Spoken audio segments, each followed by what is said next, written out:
여러분들의 화력을 좀 보여주십시오. 내가 다양한 오픈마켓에 판매를 할 때 제가 만든 있어요. 요거를 무료로 저희가 또 배포를 해드리도록 하겠습니다. 제가 이 시트는 무료로 드리는데 여러분들에게 이 영상을 좋아요를 누르고 댓글에 좋아요 완료하고 다시 여러분들의 메일 주소를 댓글로 남겨주시면 그 중에 당첨되신 분들 총 30분에게 제가 이 엑셀 시트를 무료로 드리도록 하겠습니다.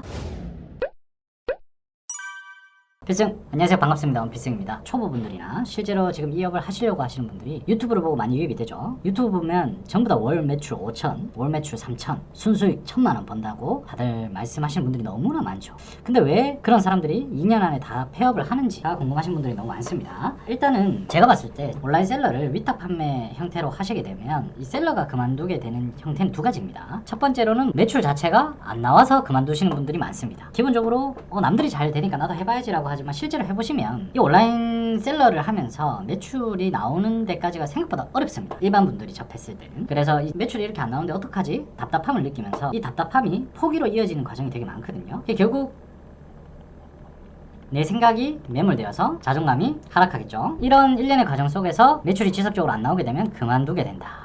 이해됐죠? 대부분 셀러를 하겠다라고 하면 내가 다니던 회사에서 퇴사를 하고 올 수도 있고요. 그냥 일반 자영업자에서 업종 변경을 할 수도 있습니다. 아니면 처음 사회초년생부터 내가 셀러라는 하시는 분들이 있고요. 어찌됐든 간에 경우의 수를 따지면 이 두 부류가 가장 많습니다. 퇴사를 하거나 자영업자에서 업종 변경을 하거나. 이 두 부류가 이제 셀링을 하겠다라고 하시는 분들은 되게 진취적인 분들입니다. 내가 하던 일을 그만두고 셀러를 해야 되겠다. 그 내면에는 어떤 마음이 있죠? 내가 지금 다니는 직장이나 내가 지금 일을 하고 있는 나의 업종에 벌이나 수익이 마음에 들지 않고 미래가 불안정하니 큰 결심하고 셀링 쪽으로 넘어오시는 분들이 많아요. 그러니까 다시 말해서 되게 진취적이신 분들입니다. 근데 이 진취적이신 분들이 내가 막상 시작을 하고 났을 때 온라인 셀링은 이론만 안다고 해서 잘 팔릴 수 있는 영역이 아닙니다. 하나의 창업이고 물건을 파는 일입니다. 그래서 생각보다 성공 사례나 내가 이 일을 시작을 했을 때 나의 센스나 나의 감을 믿고 도전했지만 생각보다 두려운 감정으로 다가올 때가 되게 많습니다. 하라는 대로 했는데 왜 안 되지? 내가 유튜브로 볼 때는 다 이해가 됐었고 이런 메커니즘이었고 이해가 됐는데 막상 팔아보면 생각보다 매출이 안 나오지 라는 감정에서부터 시작해서 어떻게 됩니까? 걱정이 되면서 내가 이걸 잘할 수 있을까? 그리고 마지막으로 수렴되는 생각이 어딥니까? 될까? 라는 두려움이 생깁니다. 그죠? 이 두려움이 생기는 순간 어떻게 됩니까? 그만두게 되는 절차를 밟게 됩니다. 자, 그러면 매출이 안 나와서 그런 사람들은 그렇다 치더라도 두 번째로 자, 그러면 우리 썸네일대로 매출이 이미 나오는 사람들은 어떡하니? 크게 세 부류는 아닙니다. 첫 번째로는 왜 그만두냐면 1번 원가 계산을 잘못해서, 두 번째로는 1인 셀러라서, 세 번째는 사람 때문에 줄여집니다. 자, 그러면 우리가 오늘은 지금 이 부분에 대해서만 얘기를 좀 집중적으로 해볼게요. 다들 많이 궁금해 하시니까. 자, 그럼 첫 번째로 원가 계산. 우리가 위탁 판매를 하게 되거나 해외에서 수입을 해서 내가 썸네일 이미지와 상세 페이지를 포토샵으로 찍고 사진으로 찍고 내가 그 제품을 올려서 판매가를 설정하는 과정에 있어서 위탁 판매든 내가 해외에서 수입을 해서 판매를 하든 결국은 이 판매가 설정보다 더 중요한 게 뭐냐면 원가 계산입니다. 이 원가 계산은 사업에서 가장 기초가 되는 겁니다. 여러분들이 처음에 창업을 하시거나 사업을 하시거나 제조업을 하시는 분들도 그렇습니다. 대부분 보면 나는 좋은 제품을 만들어야 돼 라는 강박에 원가 계산을 잘 못하시는 분들이 되게 많아요. 되게 질 좋은 재료나 질 좋은 상품들을 추구합니다. 왜? 내가 소비자 입장에서 항상 생각을 했기 때문에 판매자 관점에서 생각할 일이 잘 없었거든요. 그럼 소비자 입장에서 생각을 했을 때 내가 물건을 받았을 때 나의 결여된 문제점을 내 제품에 녹아내려고 많이들 노력하죠. 근데 거기서 가장 큰 미스를 하는 게 원가 계산입니다. 판매가 설정을 잘 못하는 것도 있지만 원가 계산을 잘 못해서 그로 인해서 내 판매가 설정에 대한 마진 부분을 굉장히 많이 실수를 하세요. 원가가 높고 판매가가 낮으면 어떻게 됩니까? 내가 남는 게 하나도 없게 되겠죠. 그러면 엄연히 온라인 셀러도 온라인 유통의 한 부분이고 크게는 유통의 한 부분이고 사업의 한 부분인데 내가 마진이 남아야지 결국은 이 행위를 하는 데 있어 내가 억울하지 않고 근본적으로 사업이란 돈을 벌기 위해서 하는 일들이죠. 그러면 이 돈을 벌기 위해서 하는 일에서 내가 원가 계산을 잘 못한다라는 것은 큰 문제가 있는 겁니다. 특히나 위탁 판매 온라인 셀러들은요, 내가 도매처에서 상품을 가져와서 이거를 상품을 등록하는 과정에 있어서 마켓마다 수수료율과 배송비와 기타 추가 수수료라고 할게요. 핵심적으로는 이 수수료는 카테고리마다 다 다르고요. 내가 생활 잡화에 상품을 올릴지 도서 문화 상품권에 상품을 올릴지에 따라서 카테고리마다 수수료율이 다 다릅니다. 그리고 오픈 마켓 예를 들면 G마켓, 옥션, 11번가, 인터파크 이런 곳마다 수수료율이 다릅니다. 그래서 처음에 이 수수료율을 먼저 확인을 하시고 여러분들이 판매가를 설정을 하시는 것도 중요합니다. 여러분들 이 원가 계산을 하기에 앞서서 내가 판매하는 곳에 수수료가 있다면 이 수수료율에 여러분들이 굉장히 초반에 시장 조사를 할 때 민감하게 반응을 하셔야 돼요. 나는 잘 모르겠다라고 하시는 분들은 쉽습니다. 여러분들 이 아주 쉽게 오픈마켓 구글링을 켜놓고 수수료라고 치시면 오픈마켓별 수수료 총 종류라고 이런 블로그들이 되게 많습니다. 그러면 그것들을 보고 이렇게 다 나와 있죠. 아, 내가 파는 마켓에 수수료율이 어떻게 책정이 되어 있구나 정도를 파악을 하시는 게 굉장히 좋습니다. 이해되시겠죠? 지금도 여기 보면 카테고리별로 쿠팡 카테고리별로 수수료율이 나와 있고 해당 정보들은 각 마켓의 공지사항이나 정보란에 보시면 수수료율에 대한 안내가 다 나와 있습니다. 그래서 그런 것들을 참조하셔도 되는데 일일이 들어가기 귀찮다 라고 하시면 이렇게 웹서핑을 통해서 여러분들이 원하는 정보를 확인을 하고 이제 진행을 하시는 게 좋습니다. 그리고 특정 마켓은 우리가 상품이 있으면요, 이 상품에 따른 상품 가격이 있고요, 온라인에서는 이 상품을 배송해야 되잖아요, 그죠? 배송비가 또 따로 있습니다. 그래서 어떤 마켓은 배송비에 따른 수수료도 부과를 하고요, 어떤 마켓은 상품 수수료, 배송비 수수료 각각 부과하는 마켓도 있고요, 상품 수수료만 또 부과하는 마켓들도 있어요. 그래서 이런 것들에 대한 차이점을 여러분들이 잘 확인하셔가지고 판매가를 설정하실 때 전략을 세우시면 좋습니다. 그러면 원가 계산을 정말 똑바로 해야 됩니다. 내가 10,000원의 원가를 설정한 제품이 내가 해외에서 수입을 해온다고 가정을 해볼게요. 해외 수입을 하면 이 해외 수입에 원래 중국에서 제품이 뭐 52원짜리였다고 칩시다. 그랬을 때 내가 통관비랑 관세나 뭐 부가세나 이런 거 다 내서 통관을 하는데 토탈 한 9,800원이 들었다고 칩시다. 9,800원이 들었는데 이 9,800원이 내 원가라고 착각하시는 분들이 있어요. 이 원가에서는 플러스 만약에 직원이 있으시다면 직원에 대한 요율도 들어가셔야 되고요. 그리고 내가 창고를 얻었다면 창고 임대료가 이 제품을 적재하는 데 쓰는 공간의 비율을 확인하셔가지고 이 창고에 대한 임대료 비율도 들어가셔야 되고요. 기타 사무실의 유지비도 어느 정도 포함이 되어야 됩니다. 이해되시겠죠? 이게 원가라는 개념에서 이 부분들까지 다 체크를 하셔서 측정을 하셔야 됩니다. 자, 그러면 원가는 내가 잘 하는 걸 알겠어요. 그러면 원가를 잘 설정해서 판매가를 잘 설정해서 오픈마켓마다 너무 어려우니, 그리고 계산법도 너무 힘드니 내가 오픈마켓마다 수수료를 알아도 이것들을 잘 계산해서 결국은 돈이 남아야 돼요. 그죠? 결국은 사업의 핵심은요, 원가가 낮고 판매가가 높이 설정되게끔 설정한 제품을 잘 파는 행위가 사업의 본질이라고 볼 수도 있습니다. 그러면 초보 창업자들이나 직원을 나중에 혹시나 뽑아보셔도 내가 원가에 대한 계산을 걱정을 안 하고 이 제품에 결여된 니즈만 계속 보완하려고 합니다. 그래서 내가 썼을 때 불편한 것들을 더 좋게 보완해서 원가가 잘 팔리기도 전에 엄청나게 상승되는 경우가 되게 많아요. 이 부분을 되게 조심하셔야 됩니다. 초보 창업가들은. 그래서 온라인 셀링할 때 초반에 전부 다 이런 실수를 범하게 됩니다. 이런 실수를 범하지 않으려면 내가 다양한 오픈마켓에 판매를 할 때 제가 만든 마진 계산기가 있어요. 요거를 무료로 저희가 또 배포를 해드리도록 하겠습니다. 이 마진 계산기를 통해서 여러분들이 판매가를 설정을 해보셔도 되고요. 자, 이렇게 행으로 구분되어 있는데 일단 6대 오픈마켓을 이렇게 나눠놨어요. 이 나눠놓은 이유는 이 지금 시트를 써보시면 이해가 될 겁니다. 여러분들이 직접 다운받으셔가지고 한번 분석을 해보세요. 제가 이 시트는 무료로 드리는데 여러분들에게 이 영상을 좋아요를 누르고 댓글에 좋아요 완료하고 여러분들의 메일 주소를 댓글로 남겨주시면 그 중에 당첨되신 분들 총 30분에게 제가 이 엑셀 시트를 무료로 드리도록 하겠습니다. 여러분들의 화력을 좀 보여주십시오. 예를 들면 이 시트는 어떻게 구성이 되어 있냐면 이 노란색 부분은 내가 다 입력할 수 있는 부분이고요. 이 초록색 부분은 자동 계산되어지는 부분입니다.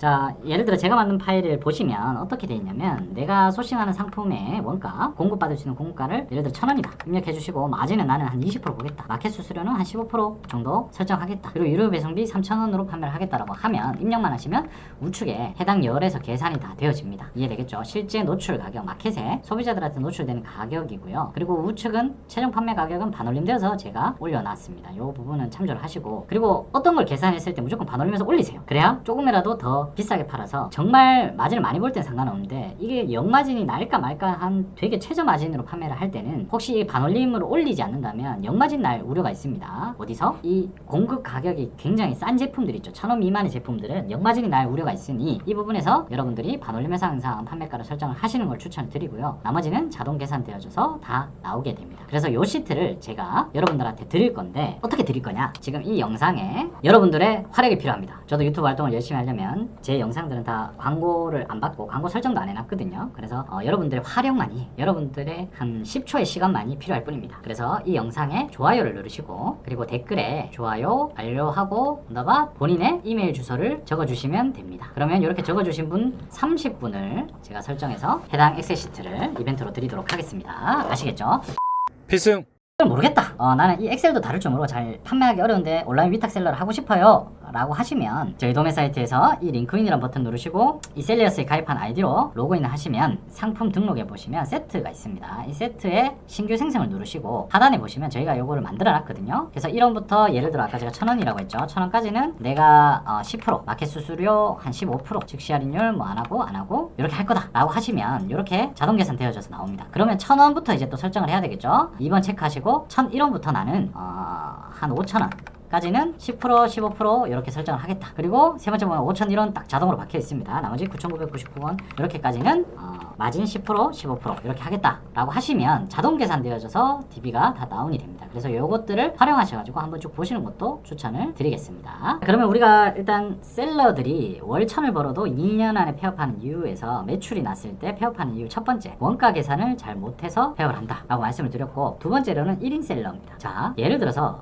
여러분들도 영상을 많이 봤겠지만 저는 이 업계에서 지금 한 13년 가까이 있었습니다. 셀링 기간까지 포함을 하면 굉장히 오래 살아남았죠. 그리고 지금도 거기에 관련된 일들을 하고 있고요. 그래서 너무 많은 사람들을 봐왔습니다. 지금도 유튜버들 중에서 제가 유료 강의를 안 하고 지금 4년 동안 꾸준히 이렇게 알려드리는 콘텐츠로 하는 사람은 몇 명 없는 걸로 알고 있습니다. 저도 가치 창출을 위해서 노력을 하고 있고 여러분들한테 좋은 정보를 드리려고 노력하고 있습니다. 자, 결론은 제가 많이 본 1인 셀러들이 경우의 수가 엄청 많겠죠. 근데 1인 셀러가 왜 망하냐면 1인 셀러는 1인 창업자입니다. 그죠? 1인 창업자는 의사결정도 내가 해야 되고요. 전화를 받는 아주 작은 실무도 내가 해야 되고요. 가공하고 열심히 노가다 하는 실무도 다 내가 해야 됩니다. 그리고 돈 투자도 내가 해야 되고요. 장기적인 안목 및 준비도 내가 해야 됩니다. 그래서 쉽게 말해서 CEO와 막내 사원과 팀장의 역할을 다 해내야 됩니다. 그래서 어려운 겁니다. 이해되시겠습니까? 사실 이게 공존하는 게 되게 어렵거든요. 요는 내가 나에게 납득시킬 수 있는 일을 시켜야 됩니다. 여기서 전제가 뭐냐면 잘 시켜야 됩니다. 우리가 1인 셀러들이 왜 힘드냐면 주변에 갑자기 이렇게 성공하신 분들이 되게 많아요. 갑자기 뭐 매출이 정말 탁월한 센스로 매출이 급상승하시는 분들이 많습니다. 많은데 이분들이 왜 오래 못 버티냐면 준비가 안 돼서 그렇습니다. 우리가 갑자기 성공을 하면요, 내가 담을 그릇이 1리터의 물을 담은 그릇밖에 안 되는데 10리터의 물을 부어버렸을 때 이 1인 셀러들은 아까 제가 얘기했죠. 혼자서 CEO도 돼야 되고 팀장도 돼야 되고 실무를 하는 막내 사원도 돼야 된다. 그러면 이렇게 1리터 담을 수 있는 그릇에 지금 회사 정도고 규모고 경험치가 이 정도인데 10리터의 물이 들어왔을 때 이거를 감당하지 못하고 내가 혼자 몸빵을 하게 되면 어떻게 되냐면 번아웃이 옵니다. 번아웃이 오는 경우가 되게 많거든요. 그래서 이 번아웃이 오는 부분들에서 쉽게 그만두는 부분이 되게 많습니다. 예를 들어서 1년이라는 시간을 들어서 2개월쯤에 이 창고 때문에 스트레스 받고 5개월쯤에 이 자금 때문에 스트레스를 받고 6개월쯤에 내가 사람 때문에 스트레스를 받고 8개월쯤에 내가 나아가는 시스템 방향에 대해서 스트레스 받고 광고에 대해서 스트레스를 받았어요. 1년이라는 기간 동안. 그러면 이 사이에 나눠줘서 오는 이런 고통과 시련들을 통해서 이 회사는 점진적으로 성장을 하겠죠. 그러면 그 사이에 감당할 수 있는 직원도 많아지고요. 그리고 각 직원들마다 업무 분담이 잘 돼 있어서 시스템이 갖춰진 상태가 되겠죠. 이때 10리터의 물이 들어오는 것들은 괜찮아요. 근데 내가 이런 거 아무것도 없이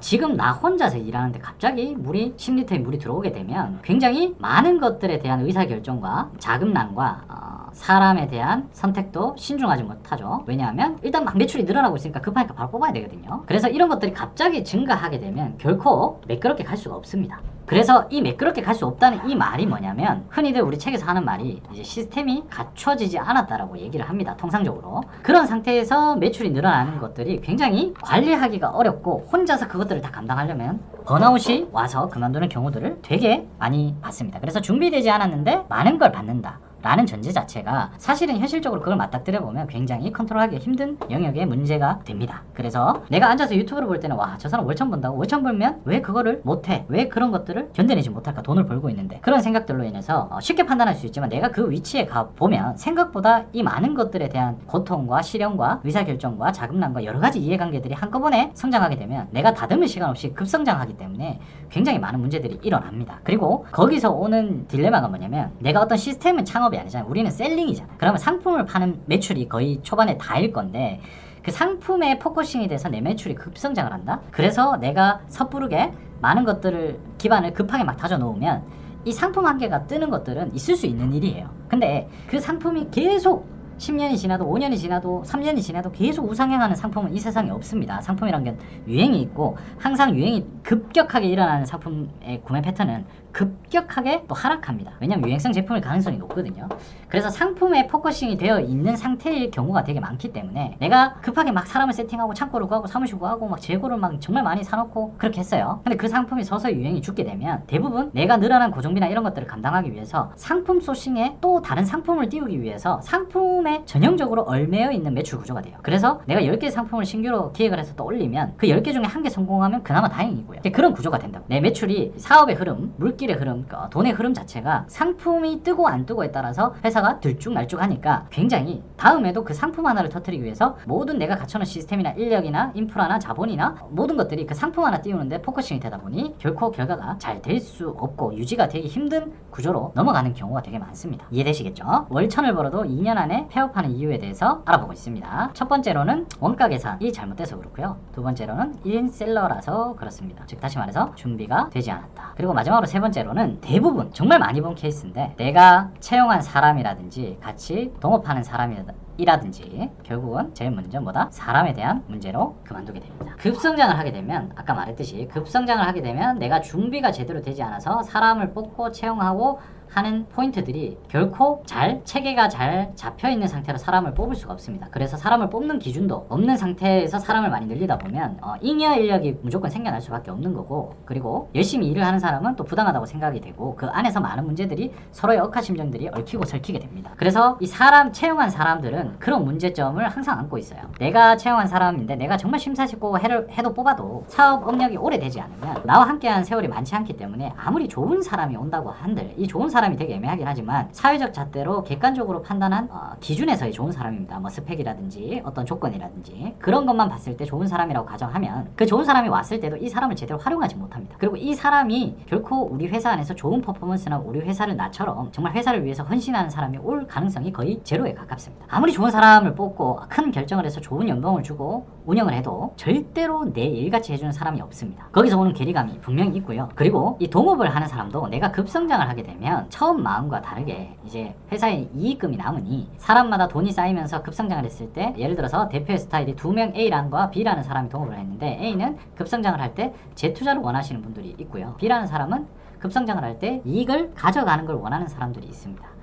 이 둘 가정에서 이 둘 감정에서 엄청나게 많은 불화가 일어나. 이해되시겠죠? 그리고 우리가 사람을 뽑을 때 왜 그럴 수밖에 없냐라고 하면 내가 채용한 사람이 왜 퍼포먼스를 못 내냐면 저도 정말 오랫동안 이업을 했지만 나의 온라인 셀러가 1인 창업으로 시작하면 대부분 도매 사이트로 시작할 수가 없습니다. 다시 말해서 1인 창업으로 시작해서 성공 사례가 나왔다는 말은 대부분 소매 판매로 성공 사례가 나왔을 겁니다. 이 소매 판매란 것은 내가 어디에서 소싱을 해오건 이 제품을 소비자들한테 직접 판매를 하면서 성장할 가능성이 거의 한 100%죠. 1인 창업인데 성공 사례가 나오는 경우에 소비자 판매는 예를 들어 내가 뭐 G마켓에 입점해서 판매를 한다. 그럼 G마켓에 소비자가 들어와 내 물건을 사겠죠. 스마트 스토어에 내가 물건을 올려서 판다. 소비자가 와서 사죠. 이런 것들을 소매 판매라고 합니다. 소비자한테 직접 내가 어디에서 소싱했던지 간에 이 소싱된 물건을 소비자들이 물건을 살 수 있는 곳에 올려서 판매를 하는 경우죠. 이 경우의 수가 100%인데 자 여기서 맹점이 뭐냐면 소매 판매로 내가 1인 창업으로 급성장했다. 월에 1000만원 번다. 무조건 소매 판매의 가능성이 높습니다. 소매 판매에서 내가 성장을 하게 된다면 결론은 뭐냐면 이 소매라는 영역은 대표가 정말 열심히 해서 이 열심히라는 건 대표의 센스도 있고요. 대표의 노력도 있고 뭐 여러 가지가 있겠죠. 하여튼 대표가 정말 열심히 해서 매출이 올라갔다는 소리거든요. 근데 소매는요. 결코 직원이 매출을 올리기가 힘듭니다. 즉 다시 말해서 소매는 직원이 대표처럼 하기가 힘듭니다. 하기가 힘든 영역이에요. 예를 들어 내가 도매 사이트의 운영자예요. 그러면 직원을 뽑더라도 뭐 택배를 싸는 직원을 뽑을 수도 있고 CS를 하는 직원이 뽑을 수 있고 나의 플랫폼의 관리적인 차원에서 직원을 뽑으면 되는데 소매는 내가 물건을 잘 파는 포인트를 적용해서 잘 팔아야 되잖아요. 결국 마케팅이고 영업이고 어떻게 하면 더 잘 팔릴 수 있을까를 고민하는 건데 그 영역의 문제는 1인 창업자가 갑자기 성장했는데 그런 사람을 뽑아서 그 사람이 마치 대표처럼 소매 판매인데 매출을 올려주는 포인트를 잡는다?